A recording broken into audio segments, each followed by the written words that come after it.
morning everyone. Today's topic is the recording of blood pressure. The measurement device used to record blood pressure is of various types: aneroid sphygmomanometer, automated device, and simple mercury sphygmomanometer. So this simple mercury sphygmomanometer is used most commonly. In our laboratory we are having aneroid type of sphygmomanometer. And the recommended measurement technique is that the patient should be relaxed and arm must be supported, and no tight clothing should constrict the arm, and cuff must be at the level of the heart, and arm circumference exceeds 33 cm. Larger cuff must be used. Place stethoscope diaphragm over the brachial artery, and the column of the mercury must be always vertical. Inflate to occlude the pulse and deflate at 2 to 3 mm per Hg to measure the systolic and diastolic pressure.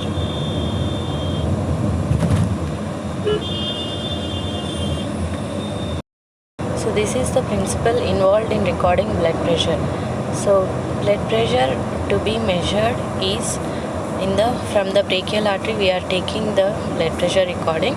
So we are placing a cuff, Rossi cuff, around the arm, and the cuff is inflated with the air so that the brachial artery is closed, and the pressure in the cuff, when the pressure in the cuff is about 120, there are no sounds audible, and when the pressure in the cuff becomes below 120 but above 70, there are sounds audible in the stethoscope. So these sounds are called Korotkov sounds, and when the pressure in the cuff is becoming below 70, there are no sounds are audible.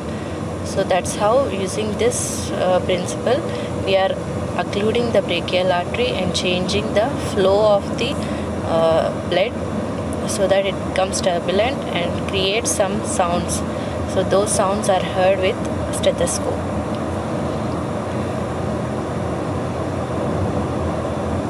So this is how you can see the cuff pressure and arterial pressure, period of turbulent flow through the constricted vessels.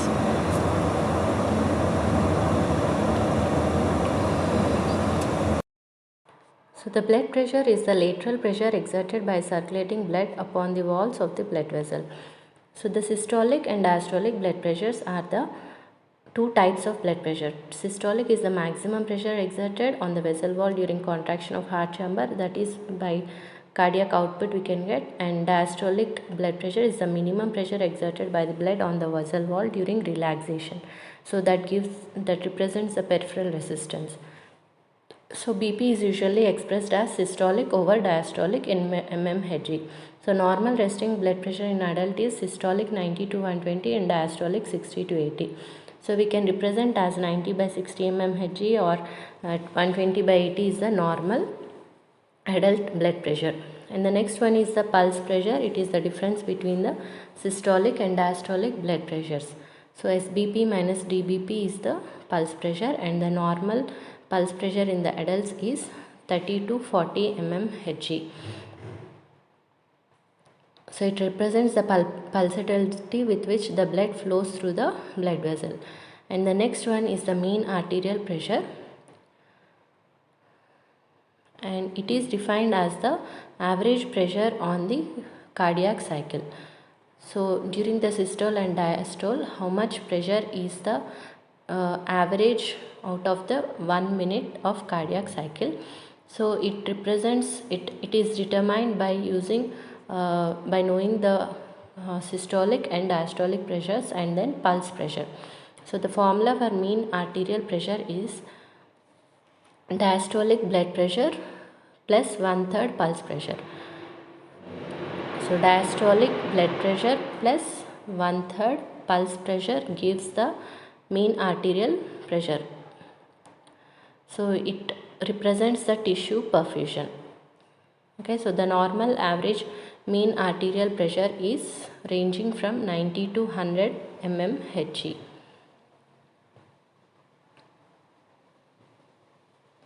90 to 100 mmHg.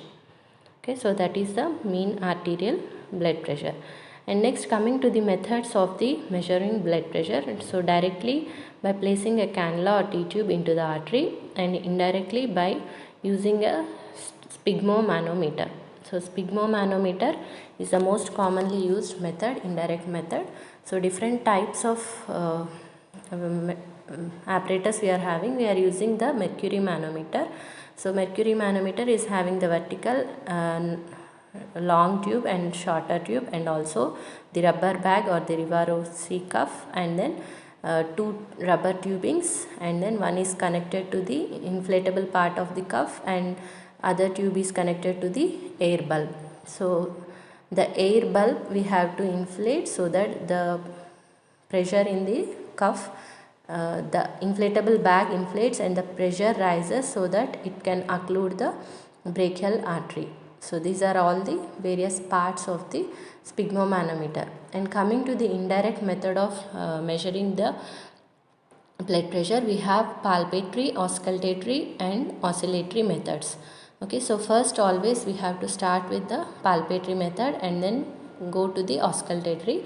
And oscillatory method is not used nowadays. It has become obsolete because of various errors in observing the oscillations in the manometer. So first one is the palpatory method.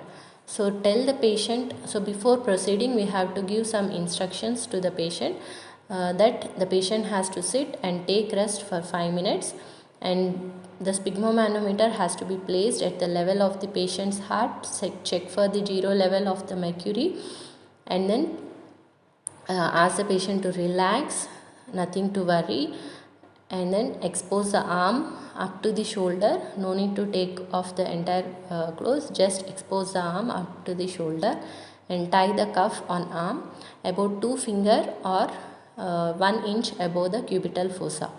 Okay, so 1 inch or 2 finger above the cubital fossa we have to tie the cuff on the arm, and the tying should be it should allow only one finger, sorry, it should not allow any finger, so it should be tightly packed, or it should be tightly placed over the arm, the cuff, so that it can easily obliterate the blood flow in the brachial artery. And the level should be at the heart level, the arm should be at the heart level, and the manometer also should be at the heart level. So that is one important precaution we have to take. And then palpate the radial artery via 3 finger method and feel the pulse. So using 3 fingers, so palpate the artery and feel for the pulse.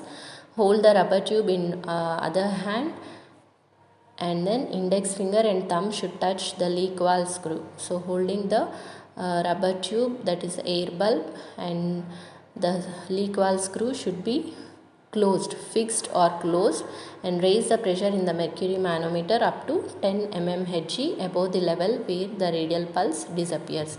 Okay, with one hand we are feeling the pulse and with one hand we are raising the pressure. So at the point where the pulse disappears, from that we have to raise 10 mmHg above, and then start again reducing the pressure gradually by 2 to 4 mmHg every second, and note the pressure at which radial pulse reappears. Okay. So first at the point at which the radial pulse disappears, after that go about 10 mmHg and then come down gradually by 2 to 4 mmHg, and note the pressure at which the pulse again reappears. So that is noted as systolic blood pressure.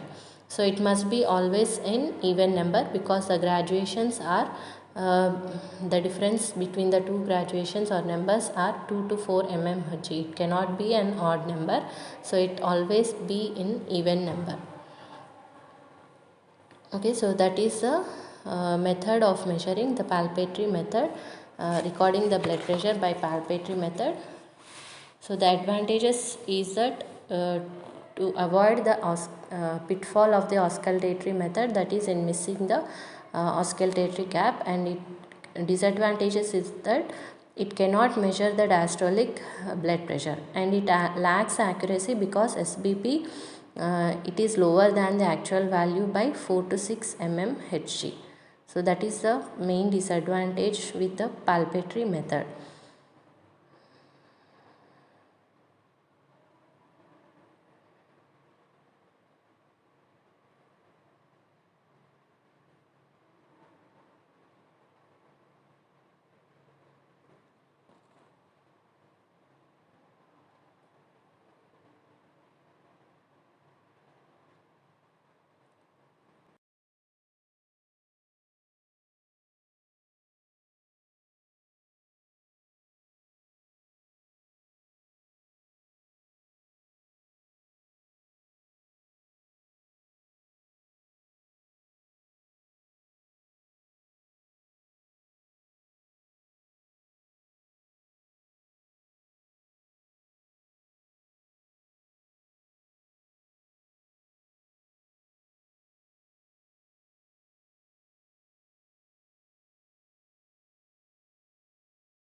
So this is the procedure showing the measuring of blood pressure using palpatory method.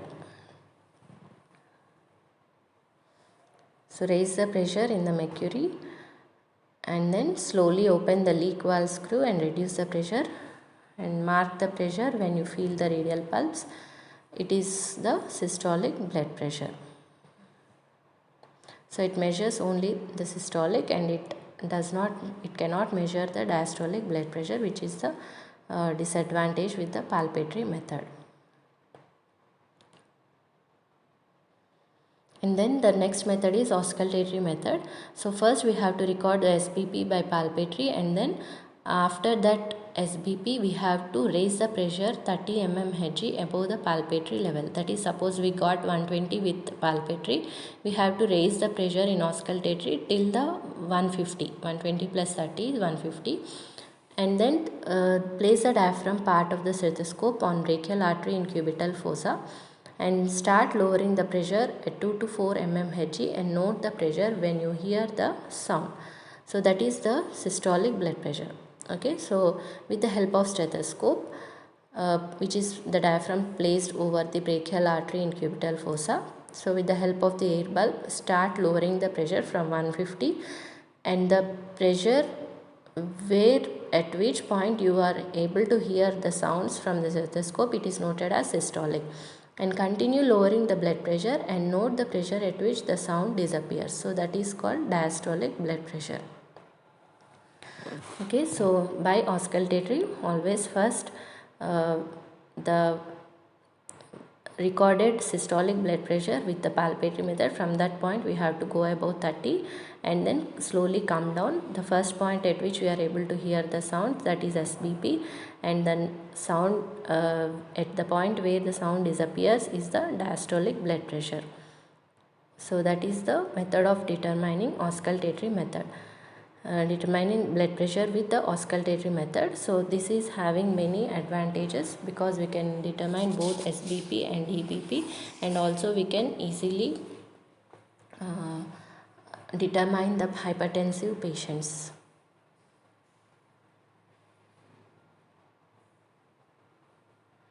And this is the method of measuring the BP with the auscultatory method. It measures both systolic and diastolic blood pressure. So this method is same, again closing the leak valve screw and then starting the raising the pressure up to above 30 of systolic by palpatory, and then slowly lowering down till you hear the first sound. That pressure is noted as systolic blood pressure, and the point where the sound disappears, it is noted as the diastolic blood pressure.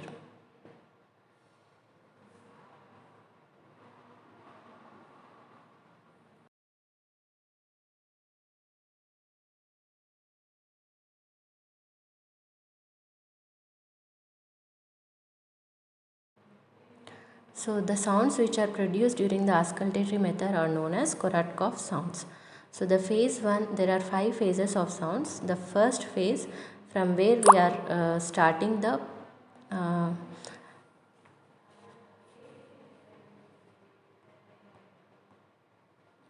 started getting the sounds, that is suppose 120. So that is sudden appearance of faint tapping sounds. So these sounds will last for 10 mmHg fall, that is from 120 to 110. And then the phase 2 sounds are murmurish sounds, which are again present for next 10 mmHg fall, and then that is from 110 to 100. And from there again the phase 3 sounds, those are clearer and louder sounds, which are again present till next 15 mmHg fall, that is from 100 to 85, that is 15. Okay, so that is the phase 3. And then the phase 4 sounds are muffled sounds, which are present only for 5 mmHg fall, that is from 85 to 80 mmHg. So the last phase is the disappearance of sound. So the sound is not present, that is after 80 mmHg. So the first starting point of sound is noted as systolic blood pressure, and the last phase where the sound disappears is noted as 80 mmHg. that is noted as diastolic blood pressure.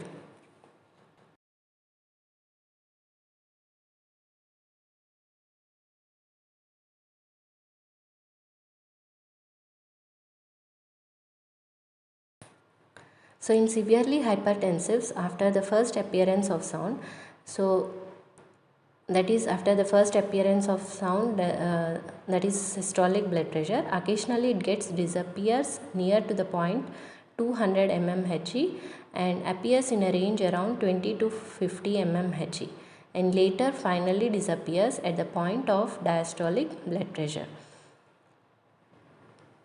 Okay, so first normally the actual appearance of sound is little bit higher than uh, the higher than that what we consider the systolic blood pressure. Suppose the blood pressure of the systolic blood pressure of the hypertensive patient is above 200, but we get the sounds only at the 160 mmHg. So the difference between the two, we call it as auscultatory gap or silent gap, where there are no sounds heard. So the actual arterial blood pressure where the sound appears is 230 in one example patient, and the sound disappears at 200 and then sound again reappears at 160. So the difference, the silence which is present between 200 and 160 is called the silent gap or auscultatory gap. So the period of first temporary disappearance of sound is called silent gap or auscultatory gap. So to avoid this gap, first measure systolic blood pressure with the palpatory method. Okay, so if we measure the systolic blood pressure with palpatory, what happens? We know that the pressure is around 230, that is 220, 210 or 240, like that. Exactly near point we can get by palpatory method. So definitely we will be raising the in auscultatory, while doing with auscultatory, definitely will raise the pressure in the mercury manometer above the 200 level, so that we can avoid missing this silent gap or auscultatory gap and avoid the consequence of missing or diagnosing a hypertensive patient. So that is the main advantage of the auscultatory method.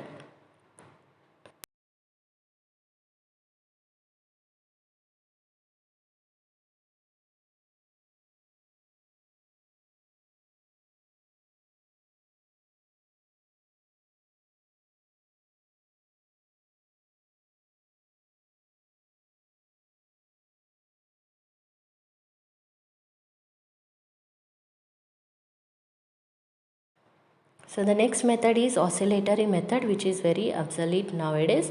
So the procedure is same as the palpatory method, but here rather than palpating the radial pulse, we have to see oscillations in the mercury column of sphygmomanometer.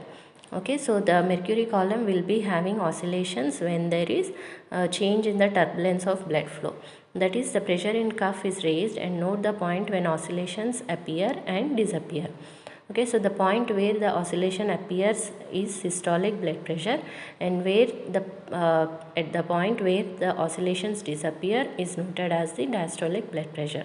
So for a beginner student like you, it is very difficult to determine the oscillations, so that's why this method has become obsolete nowadays.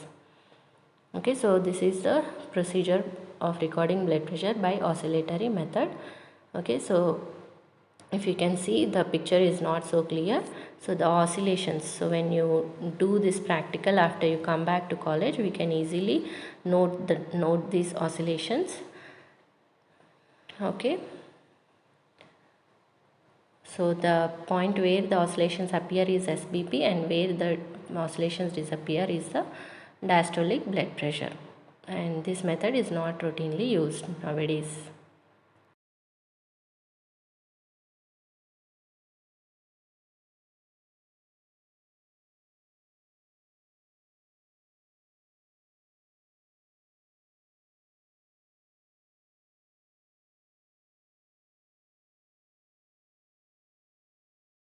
So the final result after doing by these methods, the recording of blood pressure, the final result we have to express it as In sitting position after 5 minutes of rest, the patient's arterial blood pressure is 120 by 80 mmHg in right brachial artery via auscultatory method. Okay, so we have to note down the position and relaxation time and the arterial blood pressure as systolic over diastolic, and then in which artery you are measuring and by which method you are measuring the blood pressure. So all these points you have to write in the result.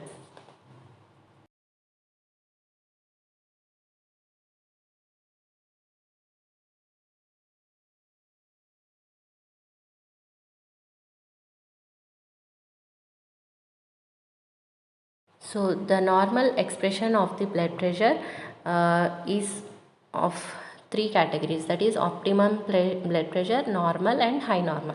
Optimum is both the values systolic and diastolic are less than 120 and then less than 80, and in normal it is less than 130 and diastolic is less than 85, and high normal is little higher side, that is 130 to 140 systolic and 85 to 90 diastolic. And then in the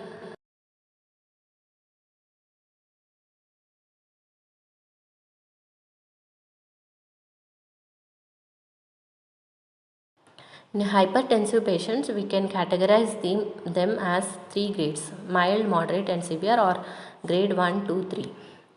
So the recordings in grade 1 systolic is from 140 to 160, diastolic is 90 to 100, and grade 2 160 to 180 systolic and diastolic 100 to 110, and grade 3 is both are on higher side, that is more than or equal to 180 and diastolic more than or equal to 110.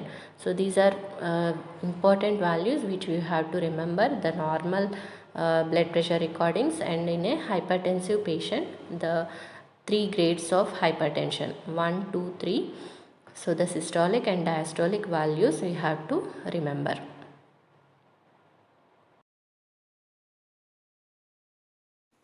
Some do's while recording the BP: ask the patient to empty the bladder before recording the blood pressure, and let the patient relax for 30 minutes before recording.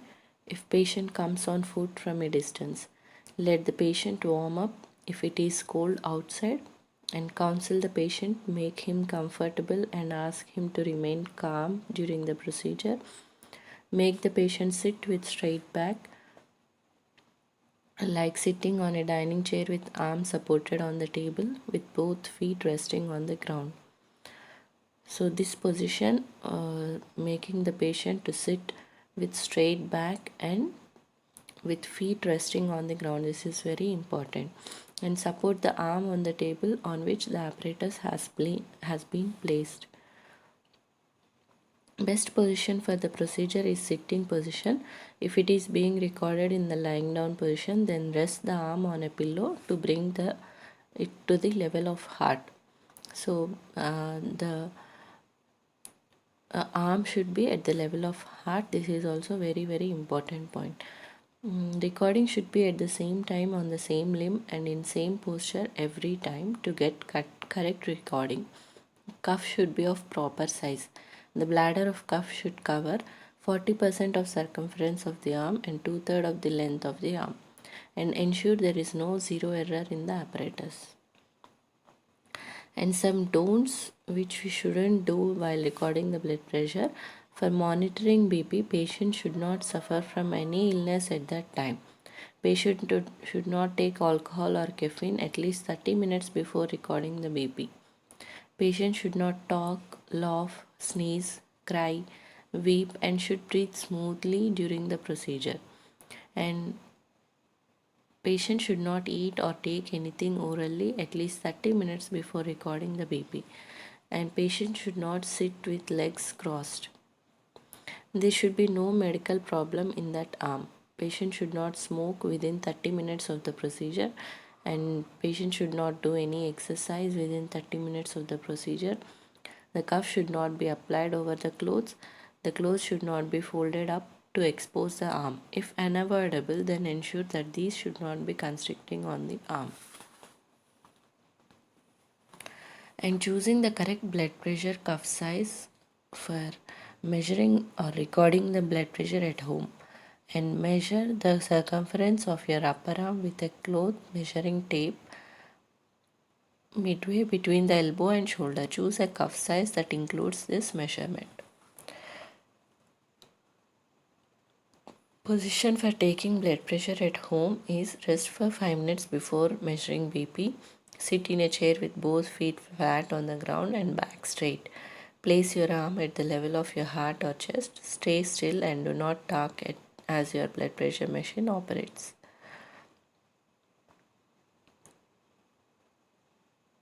So the best time is in the morning right after you wake up, or in the evening before you go to bed. So try to measure your BP at the same time every day. So that's all. Thank you all.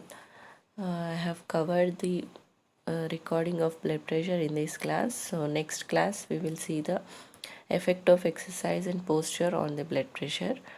So in the meanwhile, so if you have anyone at your home BP recording machine, so try to do this step by step procedure on your parents or anyone. So practice the things and write in your record books. Thank you all.